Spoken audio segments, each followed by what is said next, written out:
And now our next session tackles one of the most pressing challenges facing financial institutions today. In an era where technology evolves at lightning speed, so do the threats. Deepfakes that can mimic anyone, synthetic IDs that seem completely legitimate, and now adversarial AI can outsmart traditional security measures. The question we must ask is modern fraud and identity attacks. From deepfakes and synthetic IDs to adversarial AI, how can KYC still win? And to guide us through this critical discussion, we're joined by an exceptional panel of experts. Moderating the session is Mr. Sakit Kumaja, Chief Revenue Officer at 𝗩𝗵𝗁, a leader in identity verification technology. And our distinguished panelists bring diverse perspectives from across the financial and technology sectors. May I invite to come up to the stage Mr. Tâm Nguyễn, Head of Digital Business at BV Bank Vietnam. Understand firsthand the challenges banks face in protecting customers. May I welcome Mr. Doron Shachar, founder and CEO of Renova Cloud, is bringing innovative solutions to identity security. And also an applause to welcome on stage Mr. Anirban Roy, Senior Partner at InnoLab Asia, whose insights on emerging technologies will help us navigate this complex landscape.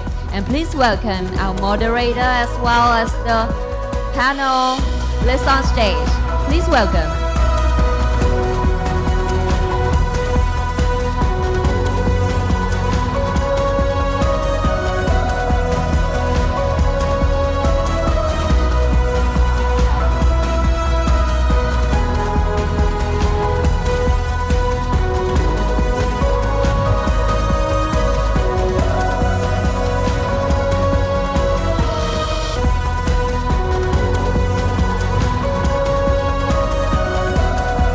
Gentlemen, and now the stage is yours.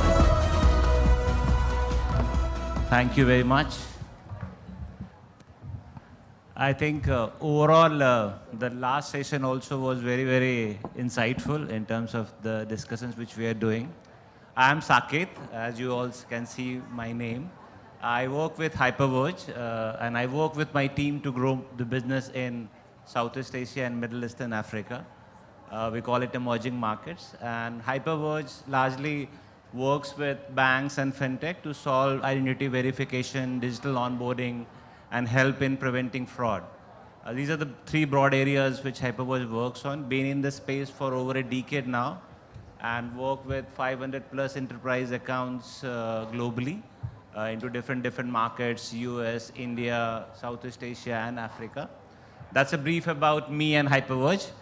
While I think we have a very stellar speakers and the panelists on the stage, I will just start with the round of an introduction first, so that we set the context of the overall discussion which we are going to have. We can start with Tam. Thank you. Hi, good morning, everyone. It's a privilege to be on this stage. I'm here not to contribute a lot. I think I'm here to learn. Definitely, I've been working in the banking financial industry for many years and representing clients like the consumer lender, the banking, and the fintech, the e-wallet. And we have been adopting eKYC technologies to do in our business, onboarding new customers, providing transaction to customers, and also providing underwriting and risk management for our lending business. So in that journey, we have been using a lot of new solutions, especially in fraud, in order to better to mitigate risk in fraud, to reduce our losses. And I think over the years, we have seen so many new type of frauds and also many new types of solutions to fight against. And I think all the solutions moving very fast. So I'm basically here to learn from the experts and see how we can take away from my current role at BV Bank, where I manage the digital business. So this is the opportunity for me to learn, and also hopefully I can contribute some of the real-time live case studies that we are working on. Absolutely, Tam. We are going to deep dive deeper into this. I think that is the panel discussion all about. The topic is that. Over to you, Doron. Hi, my name is Doron. I am the CEO founder of Renova Cloud. We are a company of today 70 people, and we are growing together with the market here. We are delivering project around AI, around part of it is fraud detection, and everything around cloud, cloud infrastructure, cloud technology. And our company is one of the largest partner here, or the leading partner of AWS for the last 8 years.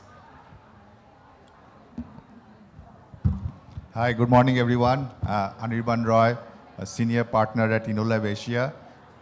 Primarily have been in the banking industry and technology and digital. And I came to Vietnam 8 or 9 years back. Time really flies.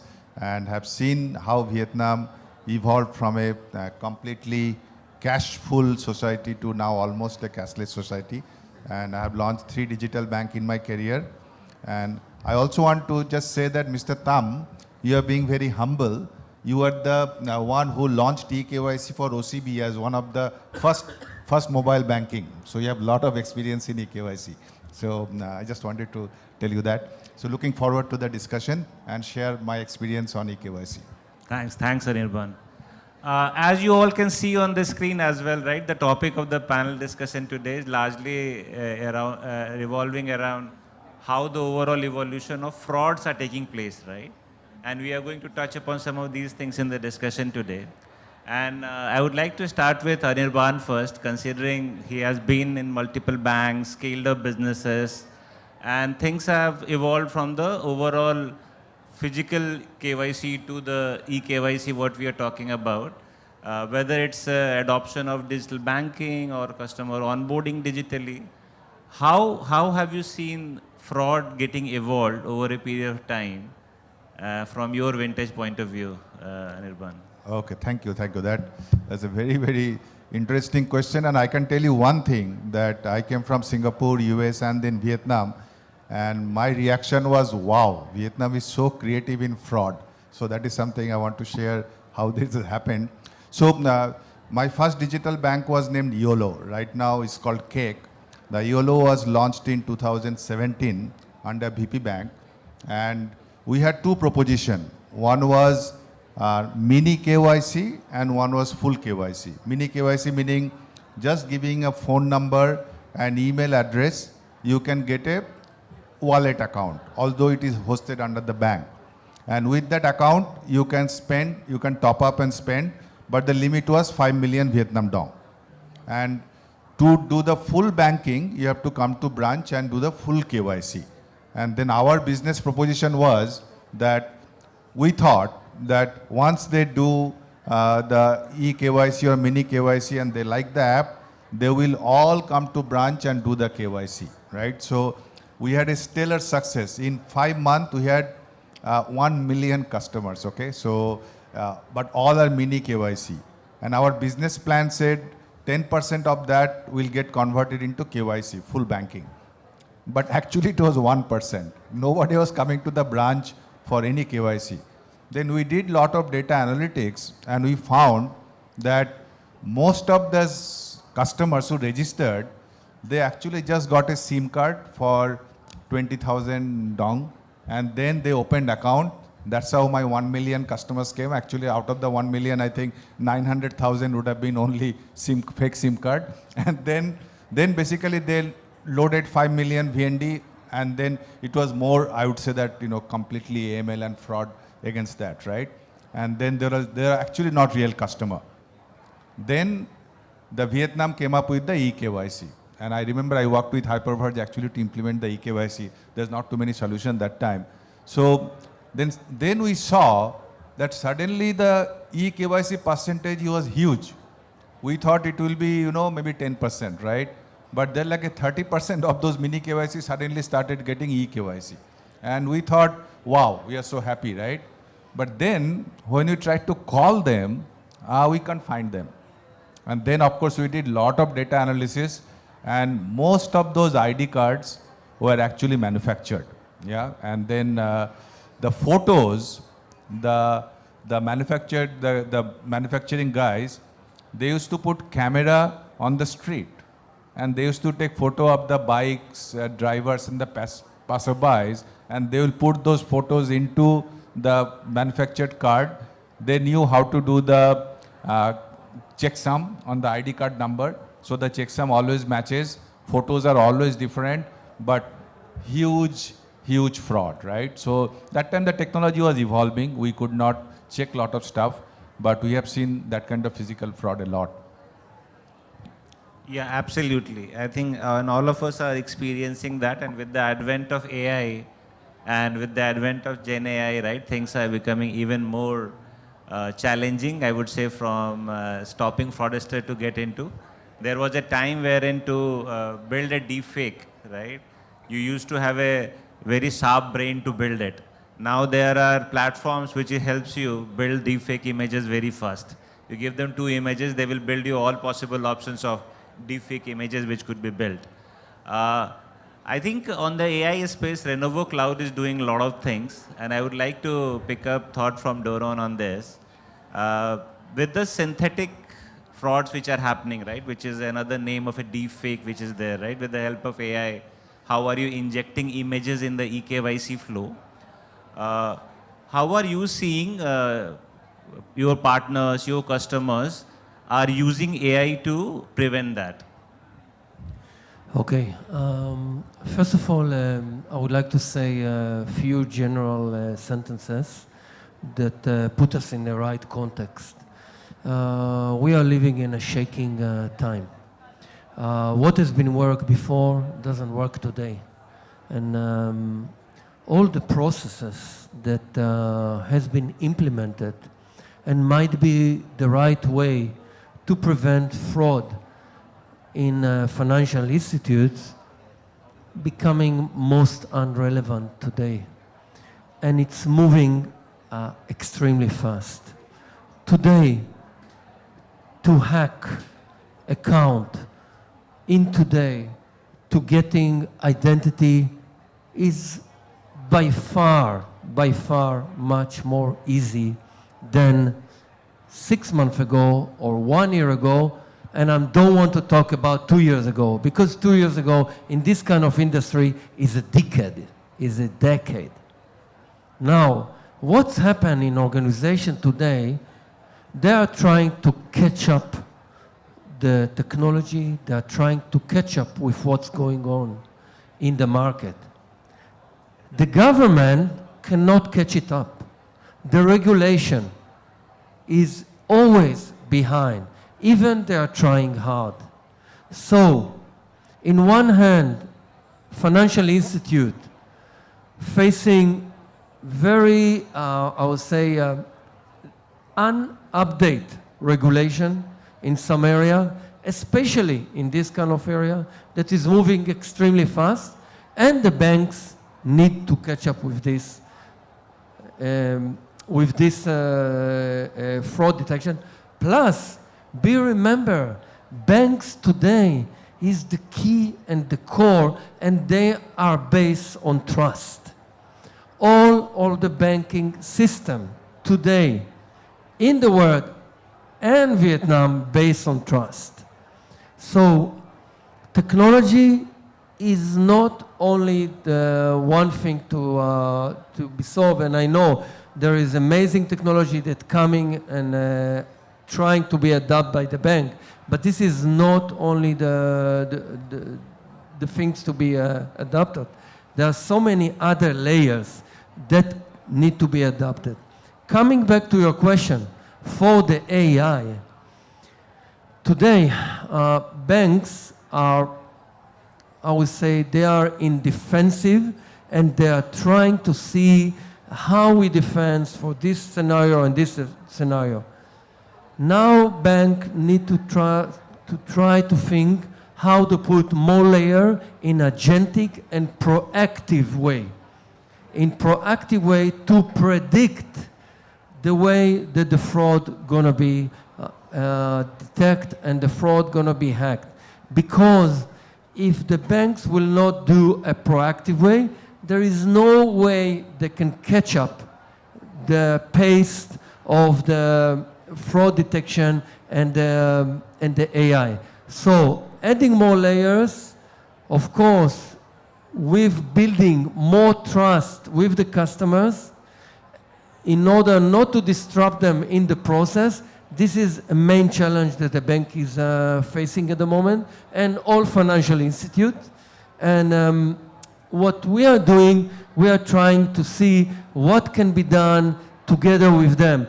We cannot impose process on banks. Absolutely. I think completely aligned with the thought on this. And now we are going to move on to the veteran of the overall KYC process, right, which is there. And I am going to pick up your thought on today, as technology is advancing, right, everything is digital, customers wants everything quickly, instantaneously, right? Now, without impacting the experience of a customer, right, how do you make your or strengthen your verification in the process today? Yeah, thank you for the question. So basically listening to Doron, basically I think it's a one of the biggest concern that bankers like myself worry. Almost, it becomes worry every time we talk about it. Of course that we realize the risk when we see the losses and the reports. And it comes almost every week where we see, just want to give you an overview. I manage a digital business where we onboard 10,000 new customers a month. We process millions of transactions every day, and we originate, book thousands of loans, credit card, online every month. So basically, we do see reports of risk of fake customers, forged identities, defects, face swaps, fake customers on board to our systems, and also fake identities got approved in our system. So all these are happening, and of course that this is one of the areas that we worry and focus and see how we can mitigate that. But we know that it's not easy because with the adoption of AI, organizations like banks like us, we do try to apply. But I think the fraudsters, they move even faster. They're more creative, innovative, and they have better solution and better ways to bypass those checks that we implement in our system. So it is something that we, even though that we worry about business KPIs, but at the same time, these are increasing risk to our business as well and affecting our bottom line. So back to your questions, what can we do to reduce that? So I think there's a few things. Number one, of course, that we leverage on our vendors, our partners, in the space of, to adopt, try to adopt as much as possible all the solutions that can help us to fight against fraud. That is one way. The second way is to enable or to enhance our internal risk capabilities. And of course that our internal teams have to be able to adopt, new ways and learn and enhance our capabilities every day. And even to prepare for those attacks and reduce losses. The third way is, the very traditional way, but I think it always works, is to educate our customers. We constantly alert, remind, educate customers of all the risks that customers are facing. I think all the spoofing, the phishing, risks associated with that happening almost every day. So one way we can do is educate our customers. That's another way. And I think the fourth way is to collaborate with the governments. So as you know now there are two resources that we leverage heavily on. One is VNE ID, the National Bureau for Data. So with the implementation of that since July last year, now that we're able to fight against fake customers. Now you have to be real customers in order to bypass our eKYC process. However, with the adoption of AI, now there's deepfakes, now there's facial swaps. That is something that they still can get through. But we observed significant reduction in KYC fraud and risk fraud after that implementation of VNID checking against the Bureau, the National Registry of Data. And the second resource that we do is to integrate our data with 𝗎𝗲, which is the National Registry for management, monitoring, and preventing fraud, especially for payment. So now there is a 𝗎𝗲, SIMO, where the banks connect directly to that in order to transfer the data to that system. And of course that all the banks and the wallet have to contribute data. So with that, we're able to have cross-checks and prevent fraud faster from centralized system like that. So there's a few ways that we are implementing to reduce. I don't say eliminate, it's impossible. Yeah. Just for everyone's understanding, this SIMO which is there, you can do it with the help of API. Verification can happen with the help of API. Tam? This SIMO verification which is there, can it happen over an API? Yes, it can through APIs, yeah. Got it. And I think one important aspect which you also spoke about on the VNeID, Tam, I would like us to also know more about it. That how do you see with the, like from NFC, VNeID adoption is kind of picking up in the market. How is that going to change the overall identity verification for banks and fintech? I think as of today, I think most financial institutions that like the banks, the e-wallet, the insurance players, the investment securities players are leveraging on that system already in order to, before we do all the normal eKYC checks, face liveness check, the OCR of the documents. And now, we, with the final and very important check is to send all that data to cross-check with the VNID. I think that is very crucial. And definitely that they're still able to bypass through synthetic identity, like you said. Because, synthetic, like I learned, is that there's a lot of fraudsters using real data to create, multiple identities to. And of course, that multiple identity probably could be in the database already. So there's a chance, there's a risk that, that get through. So I think that is, we cannot rely heavily solely on that. But I think from our industry observation and from our own observation, that has helped reduction of the risk in KYC significantly since implementation, but not entirely. Absolutely. So that means it acts as a extra layer. In some cases, it also kind of gives you a provisioning to kind of comply with the regulations, right? I'm also going to talk about one interesting thing. We spoke about deepfake. There is something also which is getting very, very popular, if you all would have known, is like mule accounts, right? Which is sitting.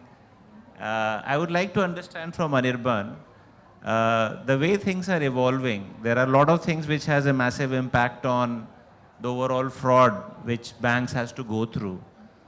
Amongst all the things which you are seeing happening, which one do you think or you are most afraid of in the overall fraud ecosystem, and which you want your systems to be kind of better prepared to encounter that?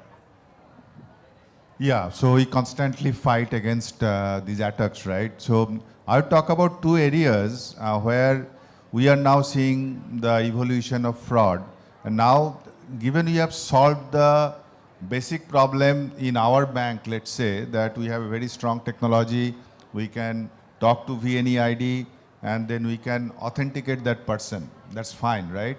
But we are seeing that when you want to get a loan, personal loan, you have to disburse to your own named account, right?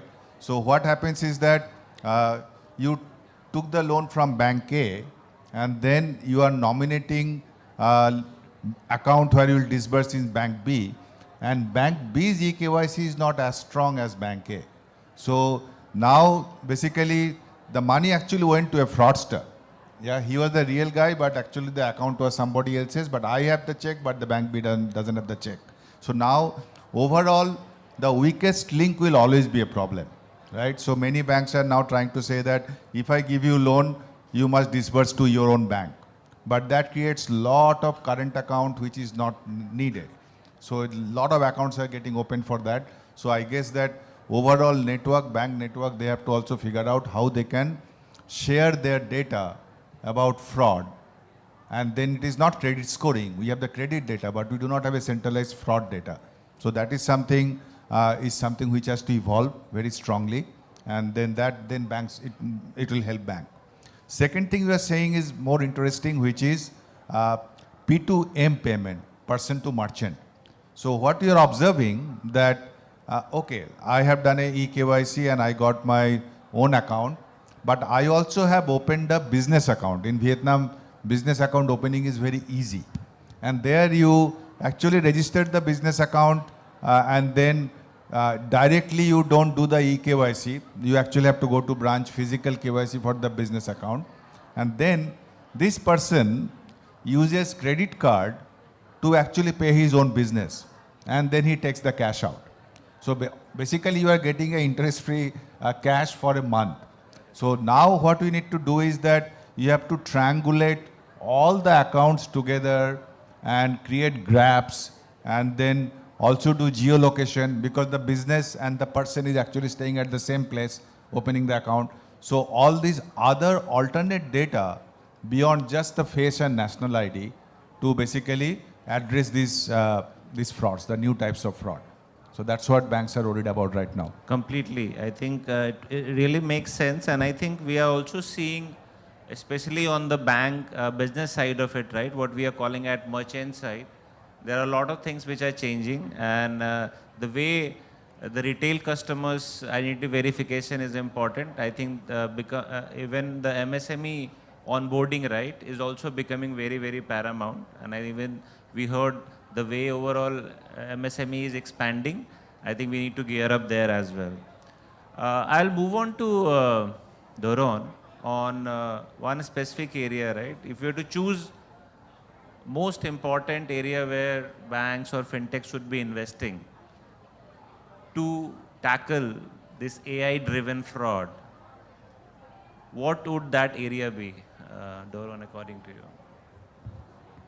Okay.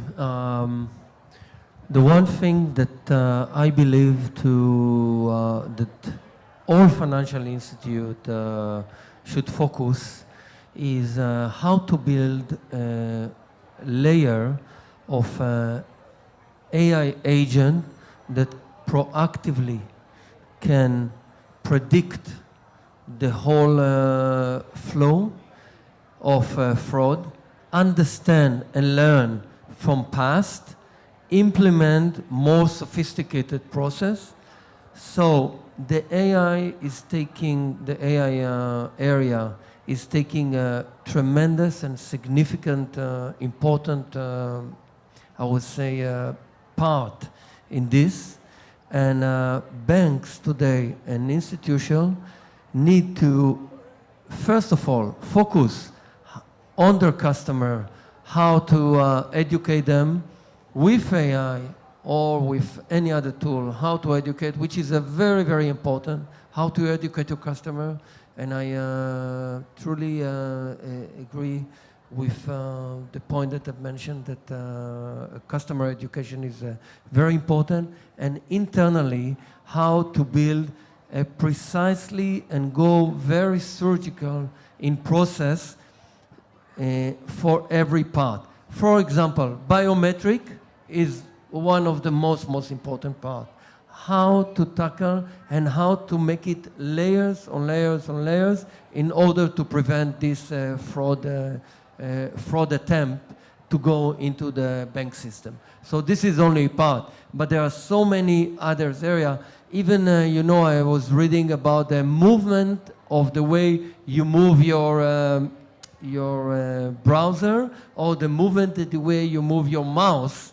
This can tackle if you are trying to do any kind of fraud detection, or you are a real human being. So there are so many areas that you need to be covered. I want to add one Yes. more about the partnership, right? So Doron talked about AI, but you know AI is not going to work on your on-prem data center. And in Vietnam, most of the banks right now is still running on-prem. So you also need to find a really great cloud partner, because that is where AI comes alive.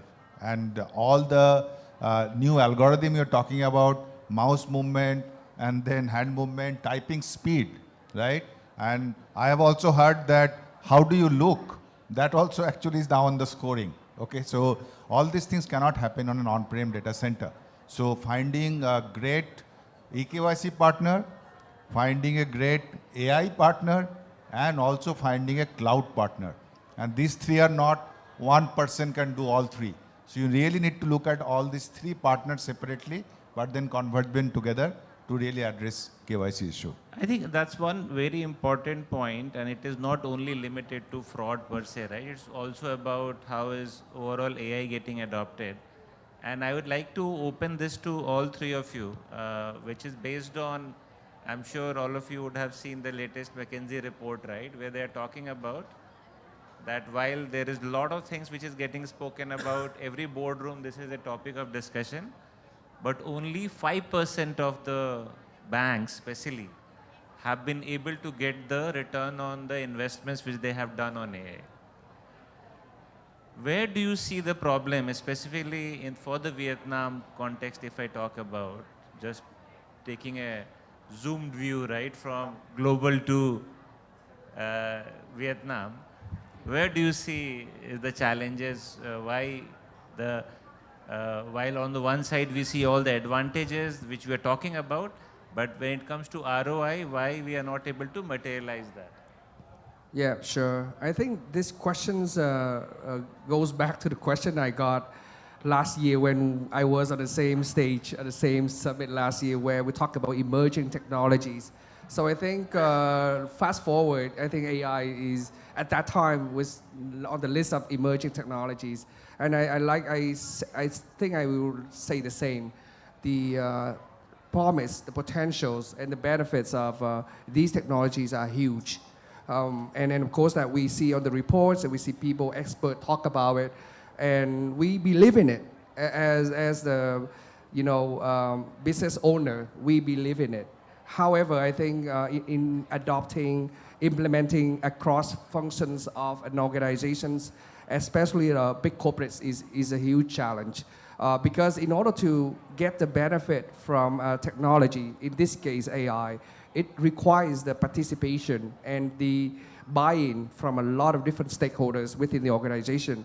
It's not just the project manager or the sponsor for one particular project, but it requires the involvement of everyone in that process, from the sales, from the marketing, from the operations, from the risk, from the IT, and down to the collection guys. So I think that's the reason why, we talked about very simple AI use case, a case study such as automating, using chatbots, AI chatbots in our processes in helping, for customer service, for our sales agents, assist our sales agent in different journeys such as customer sales, customer service, or collections. But frankly, I will also admit that the benefit, the real benefit, have not really been that high due to the fact that the understanding and the belief of lots of participants in that AI process not yet been implemented deep enough. Of course, that people hear about it, people see about it, but when they do it, it's not that simple. So I think it all comes down to the culture, to the people, to the buy-in. And of course that all the leadership of the bank want to adopt. However, the implementation part is the trickiest and the most challenging part. And what I see is that it requires patience and I think commitment from the top. First of all, the top have to be patient and committed if we truly believe in the technology, we have to be committed, disciplined, and stay on course. So that's the only thing that I truly believe any new technologies will face, and that's the course of action that should happen in order to foresee an organization reap the benefit fully. Yeah. Yeah, Mr. Tam almost said everything. So I would like just to add one or two sentences. I just say that I believe that we are in transition period.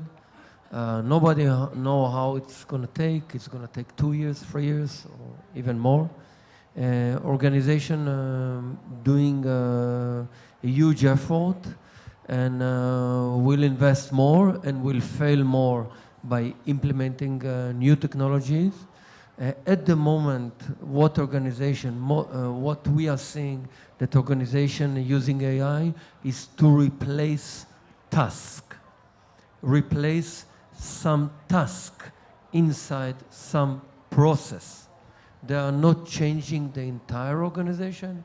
They took a task and trying to provide some replacement by AI, either agent, either other processes. This is not implementing organizational cross-organization. This is a very, very wide chain. Don't forget that in financial institute, you need to follow a very deep regulation and at the same time serve your customer and trying as much as possible not to affect your P&L by the end of the year. So this is a major challenge, but organization, especially here in Vietnam and all over across Asia, understand the challenge and doing a lot of activities, and we see it, and things going to be changed dramatically, and every quarter we are seeing more and more changes. So everything moves rapidly. Anirban. Yeah, I think carrying on the same theme, the issue is, I call it change management, right? Basically, the culture, the process, etc. But finally, it's an organizational change management, right? And the promise of AI right now, unproven maybe on the customer side, but internal employee productivity is a no-brainer. Basically, you can automate processes, right? And then also you can have a co-pilot, and employee productivity will increase a lot, right? But the challenge is, who is going to go and communicate across the organization? And many banks are now looking for chief AI officer, but the job profile says 10 years experience in AI. So that's how the problem starts, right? Nobody has that. So we really will not be able to get a chief AI officer. So what I am experimenting right now, I am actually targeting the head of human resource, CHRO, because he is managing employee culture. In one bank, I am telling her, you are the chief AI officer. You must understand what AI is, and you have a goal of reducing employee cost. So the AI KPI is yours. And now let's work together and figure out how to do co-pilot, how to do process automation.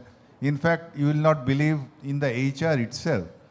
If you look at recruitment process, starting from job description, posting that job description into all the employment websites, getting resume, filter them, and then arrange interview, completely manual still in the bank. But if you look at outside, and you will see everything has been automated now, using AI technology, that everything. So HR has to first focus on their own processes. They have to create their HR chatbot for the employees, and then also recruitment process, engagement process. So they start with that, and after that they can show those success to the other department by department. So that's my way of putting AI into work and get some ROI in the bank. Yeah, in fact, also one area which I think Doron also touched upon, I think I completely relate to that, is like don't try to boil the ocean, right? Don't try to solve all the problems which you have at hand with the help of AI. Pick up some of the processes where you can experiment it, where you can see the results, where you can show the ROI. That will also kind of build a lot of confidence to the higher ups in terms of the result which it is bringing. Otherwise, you can keep on talking about it at a very broad level and justifying that ROI just because you are trying to boil the ocean will also be very longish, and people will try to lose the patience in between, right? So that is one great input there. Also, one area, right, which we are seeing, the POCs, right, which are happening today, I think that also has to be very, very meticulous and picking up on this line only, right, that, okay, you pick up some flows, some process which you want to solve. Otherwise, the same report also talks about, one is ROI and second is the majority of POCs just die down at a POC level only. They are not going live. So yeah, great point I think we all discussed. I'm just looking at the time as well. Any last comments on the overall topic which we have for the audience, for all of us? What would you recommend? One last thing which you were to recommend. We can start with you, Tam. Well, I say that with the everything is moving so fast in this era, as we speaking today, there are things that happening as in the context of this panel. I think we talked about fraud, right? So I have to say that it is very important for every business leaders, such as myself as a P&L owner. Definitely risk is something area that we have to put a huge focus on, because our P&L, the impact of risk cost is getting very high, and definitely it is a major component of our P&L. So I think it is something that we will have to be on top of the latest solutions and working with partners, working with governments and others, also with other peers in the industry, such as other banks, such as other fintechs, in order to share the data, to work together to combat and fight against fraud. I think this is getting an era where you cannot do alone. You need the collaboration of different players in the industry. Yeah. Absolutely. Over to you, Doron. I think there is a tremendous opportunities around fraud in banking and financial institution. I think there is a tremendous opportunities for new technologies. Everything in terms of process that we know before are changing dramatically, and this is the time for a new era in Vietnam and all over Asia to build so many different innovations, so many different stories around it, because as Mr. Tam said, everything is moving extremely fast, and everything that we knew before becoming irrelevant today. Absolutely. Yeah, my thoughts will be about customer experience. We have done eKYC, but we still see the process is cumbersome. It's at least 5 to 10 screen, and I see a lot of drop-offs. Start from the beginning to the end of the account opening process. It still takes 10 minutes, and there is a lot of drop-off. So I hope that technology, as Doron is mentioning, that we find technology gets more sophisticated. I really wish that someday the bank, only one screen, my face, and I'm done. All that other data come from wherever they come from, I don't care. But that's all I have, my face. Forget the IDs and all that, right? So that is the customer experience we want to see the banks are implementing, and then account is open. I want to add a very good point for what Anirban said. We are always looking what is going to be changed all the time about the changes. We need also to talk a lot about what is going here to stay. And what is here going here to stay is amazing and better customer experience. Everybody wants to get better customer experience. And this is here to stay. And this is where we should focus. Absolutely. I will also add one point on the customer experience, and that is one thing for me also to share. Just to kind of enhance the overall customer experience, we are using agentic workflow in our onboarding, and that we are rolling it out to the beta version is already out in the market, so that we can give that kind of customer experience with the help of assisted workflows which we are bringing in onboarding. So that is one attempt which HyperVerge is taking to make the customer experience better. Our time is up as well. Thank you all the panelists. I think we had a great conversation. And I'm sure you all would have found a lot of great insights from this conversation. Thank you, InnoLab. Sorry, there's a question there. Yeah. Okay. Can we have the question, please?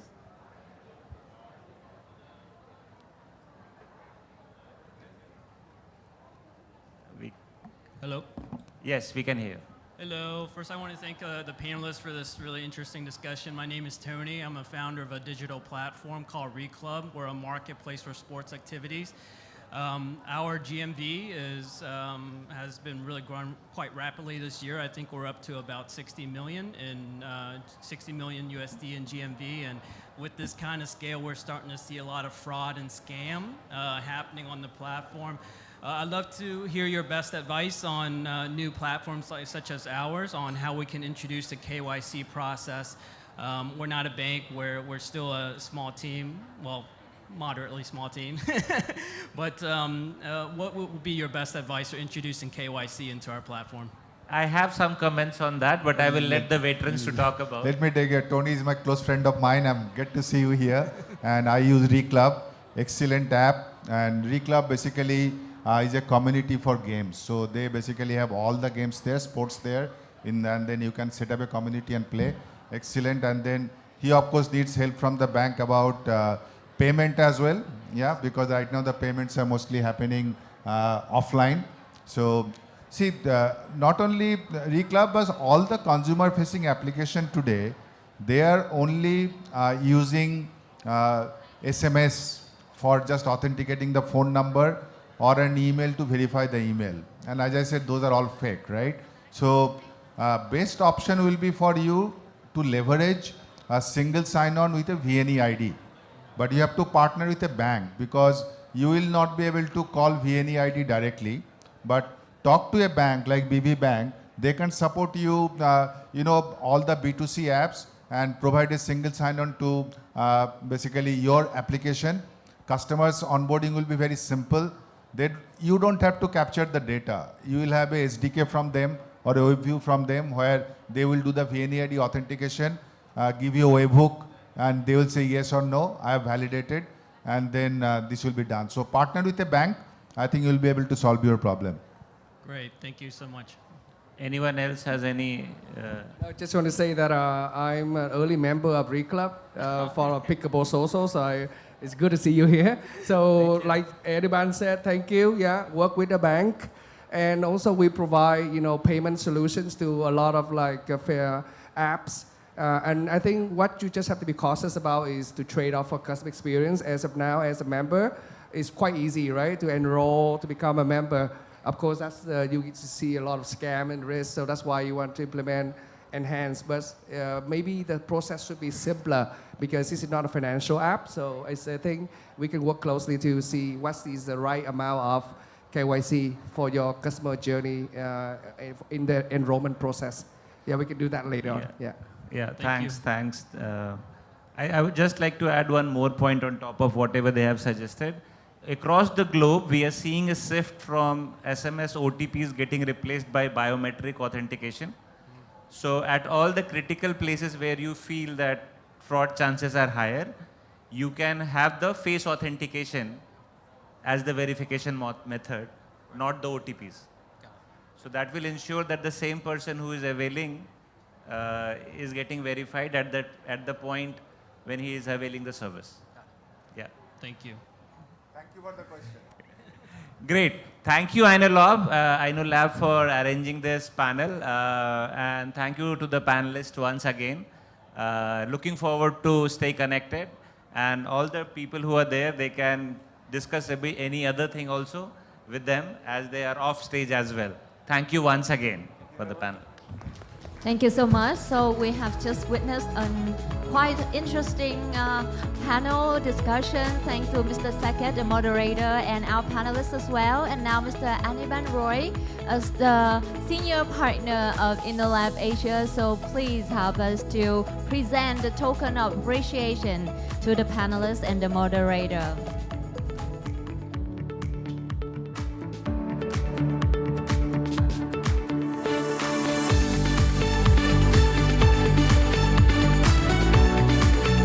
Please stand together for a group photo.